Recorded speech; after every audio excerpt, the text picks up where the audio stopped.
जय हिंद साथियों, मैं आमिर खान आजाद आप सभी के सामने उपस्थित हूँ एक कविता लेकर के। जो कविता है अंबेडकर जी को याद करते हुए 6 दिसंबर के दिन आज आपके साथ साझा करता हूँ कि जातिवाद अलगाववाद का दंश झेलता है।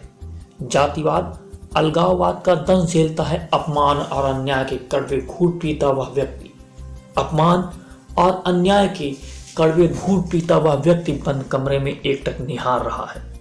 बंद कमरे में एकटक निहार रहा है दीवार पर टंगी अंबेडकर की तस्वीर। दीवार पर टंगी अंबेडकर की तस्वीर। उसकी चाह है कि उसका दुख देख, उसकी चाह है कि उसका दुख देख एक झटके में तस्वीर से बाहर निकल आए अंबेडकर और उसे दिलवाएं बराबरी का हक, और उसे दिलवाएं बराबरी का हक। बस बड़बड़ाते हुए यह कहता है कि वह बड़बड़ाते हुए यह कहता है कि समता की स्थापना के अंतिम प्रयास के लिए, हमारी और हमारे अधिकारों की रक्षा के लिए हमें सिर्फ अंबेडकर की जरूरत है।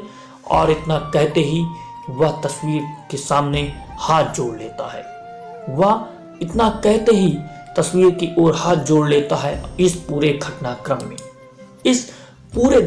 में वह यह भूल जाता है कि अंबेडकर किसी तस्वीर में नहीं पाए जाते। इस पूरे घटनाक्रम में वह भूल जाता है कि अंबेडकर किसी तस्वीर में नहीं पाए जाते, अंबेडकर किसी भी नारे में नहीं पाए जाते, और यह भी कि अंबेडकर किसी को हाथ जोड़ना नहीं सिखाते, और यह भी कि अंबेडकर किसी को हाथ जोड़ना नहीं सिखाते। इसीलिए समतामूलक समाज की स्थापना का, स्वयं को अपमान और अन्याय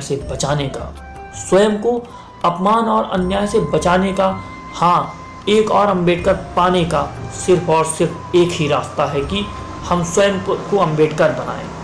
सिर्फ एक ही रास्ता है कि हम स्वयं को अंबेडकर बनाएं, और इसके लिए हमें अंबेडकर की मूर्तियां और जय भीम के नारे से इतर स्वयं को झोंकना होगा ज्ञान और इच्छा शक्ति की भट्टी में, और तब कर बाहर निकलना होगा अंबेडकर की तरह, क्योंकि अंबेडकर बनते हैं और बनाए जाते हैं, अंबेडकर पैदा नहीं होते।